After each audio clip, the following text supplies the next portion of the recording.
Something took me out of my routine. And because that happens, many times that'll be the reason or catalyst for me not to take any trades in the morning session or in the afternoon session.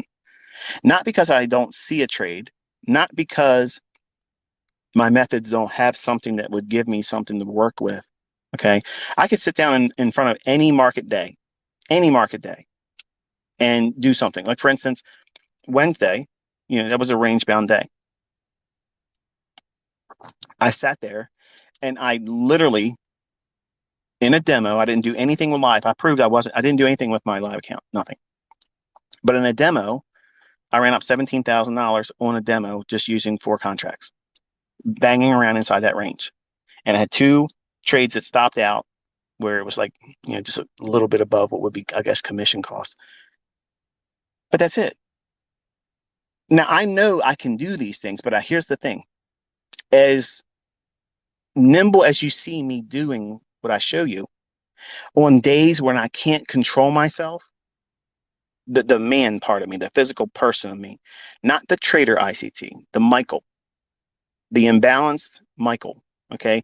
The guy that I have to be very careful with, because if I let this motherfucker do what he wants to do, I'm going to wreck myself and ruin my entire livelihood. Everything would be ruined, because a day like today would cause me to do something that I would punish myself. I would punish myself for years, knowing damn well I should have never done it. But I started the day with that in mind. And with grace, I saw that, you know what? Yeah, it's enough. I don't need another reminder. Thank you, Lord. I'm done. I know because of experience. When I tell you, somebody asked me today, do you think I should put a short order in at 35.70 if it comes back up today? I said, no, I wouldn't touch it today, because immediately when I looked at that tweet, my mindset was, okay, they're asking me that. And please, if you're the person that tweeted this, what I'm about to say, don't take this personal. I'm not trying to be rude. I'm not trying to be anything. I'm just being honest. When I read that tweet, I said, okay, I'm going in. I'm looking for a fair value gap. I'm going to buy a pullback towards 35.70. I'm going to go in. I'm going to go long. But I didn't have the charts open. I just saw the tweet. I said, no, I wouldn't touch it. Wait till tomorrow. I was telling the person to don't do anything, but really what I was doing was telling Michael, stay the fuck out of this. Stay the fuck out of there. Don't do nothing with this. That's why I had to walk away, because it was almost like, okay, someone said this, so therefore I'm going to go and I'm going to do the opposite. And when I was a younger man and we were on America Online, we had message boards, which was, obviously like the social media, Twitter space, type thing back then. And whenever I would see other people's opinion, because let's be honest, everybody out there pretty much doesn't know shit about trading. And just look at today as an example. Like, they're all trying to figure out what's going on. We all were expecting the daily low to be taken out. We wanted 35.70. Okay. We knew that was coming. Well, everyone that was listening in our community, we were expecting that. We were not trying to buy anything. We didn't look for any kind of reversal type thing prior to 35.70. 35.70, that's where it's going to draw to. We got that today. You also know, before the big drops, to take out that objective, chances are it's going to do what? It's going to go for liquidity. What kind of liquidity? If 35.70 is below the market, that means we're going to take out buy side first. Well, I showed you what I was looking for. I actually showed the example where I was in, I took the long, I took the exit, and I have students that actually marked it up before I even shared all that stuff. They have it marked out saying, this is what I think is going to happen. Boom, boom, boom. And they see it. They know what they're looking for. So that means they understand what I've taught them. But then we see all these other people out there that supposedly are market professionals, talking heads. They're on CNBC and all these other people. Oh, what's going on? They're talking about how this was one of the greatest days for the S&P. What? Look, okay. I understand they have to sell this stuff to keep people wanting to invest because it's a buyer's market. Okay. I understand that. But we don't look at things like that. Like I don't want to go out and try to pick a bottom. Okay. I'm not going to go out there and say, yeah, the bottom's in. I'm not convinced of that just because we had this happen today. All I see is the market go up into a daily fair value gap. All I see is normal business model where relative equal lows on a daily chart after the market's been going down for a long time. We've gone down about 50% of what the previous bull run has been. 50%. It's reasonable to see something like this happen. And it's also reasonable for them to come back and rail against anybody that's been short. Because I believe until I'm proven wrong, and I'm happy to be proven wrong, I don't care. But I really want you to think about this. Okay. And my students that were in my private mentorship know what I'm going to say here because they were hearing about this back before all this shit really started happening.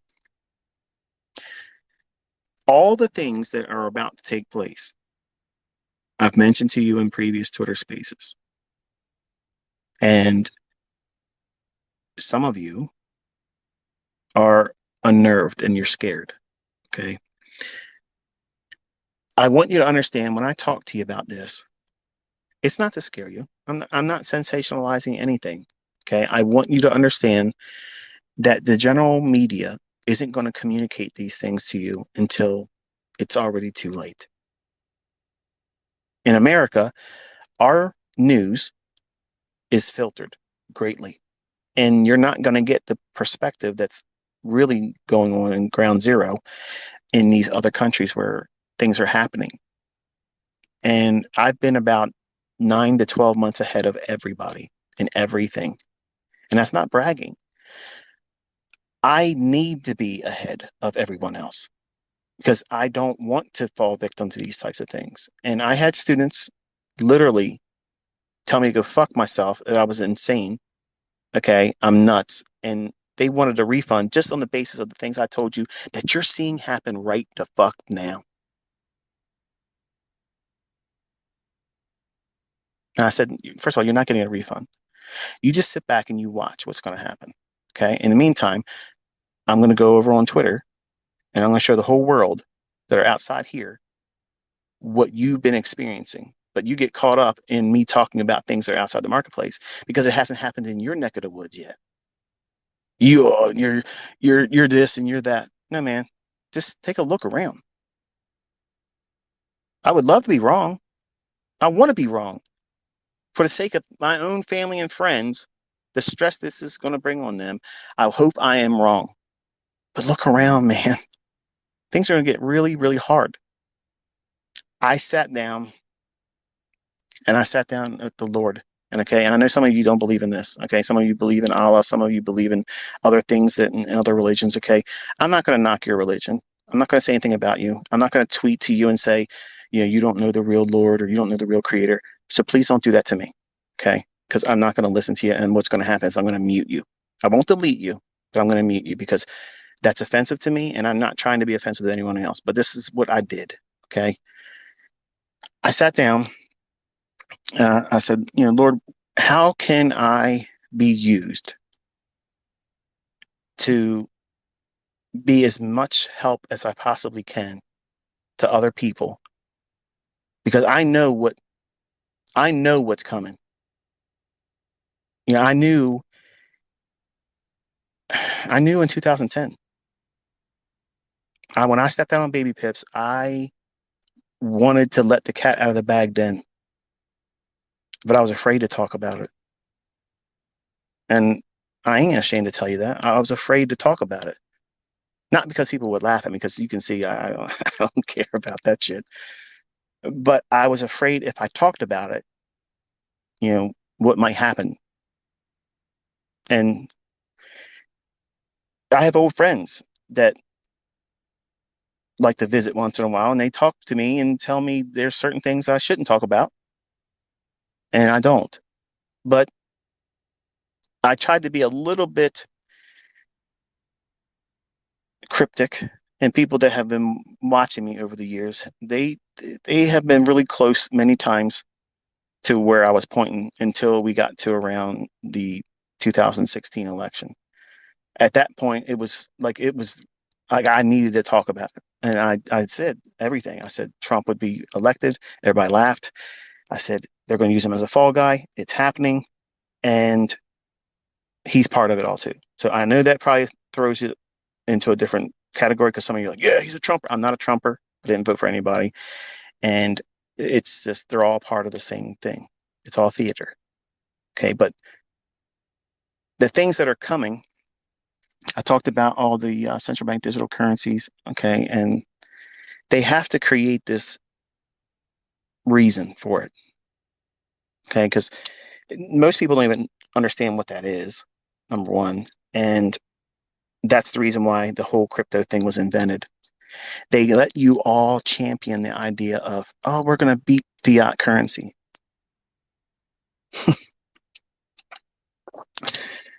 Bitcoin is now the equivalent of fiat. And I know this blew your fucking minds and you all want to kill me and pitchforks and shit's going to be on Twitter feed because of it. Just settle down and listen to me, okay? The whole blockchain was started for the very purpose of central bank digital currencies. Not for Bitcoin champions, not for heroes that are trying to be mavericks out there and beat fiat. Listen, folks, remember Gaddafi? Remember how he wanted to start his own currency? He wanted to do his own thing that was gold backed. What happened to him? Mm-hmm. And they didn't hide it. They televised that. These banks, you cannot beat them. Okay. Everybody out there with the militia mindset, oh, we need a 1776 and we're going to do this, we're going to do that. You're not doing shit. You're not doing shit. You can't beat it. Okay. So the only thing you can do is try to align yourself with what they're doing. Now, that poses a great deal of a moral dilemma for those folks out there that have a sense of humanity. Yes, the very concept of what central banking is very, very evil. But when I was a younger man and I was introduced to all this, I wasn't wanting to be a part of it at all. Like I wanted to stop trading altogether because once I discovered what is really going on behind the scenes, I did not want to be part of that at all. Lots of money offered, lots of doing this and lots of doing that. And no, it's a club that you don't really want to be a part of. And a lot of you young guys and gals would have signed up immediately. I'm only on this rock spinning through space for a few decades or so. If I'm lucky, if I'm going to be 100, I don't think I will be, but I don't think this is all there is. And in this world, when I was a younger man, I did things that I wasn't proud of and still not proud of. I can't change that. The only thing I can do is apologize and ask for forgiveness. And I believe my faith gives me that. But I asked the Lord, I said, what can I do to be an instrument to be used that way? Number one, people can see the real me. Because there are a lot of things out there that are said about me. They're all done from a competitive standpoint. Because if you don't watch me, then you won't stay long enough to find out what really works in these marketplaces. And if you don't see that, you'll fall victim to whatever they're trying to sell or get your attention and get your money. I made millions of dollars selling my material, my teaching, my mentorship. Okay. And I have a group of people that are in a private group that are waiting for me to return when I'm done doing this core content. And I am coming back home.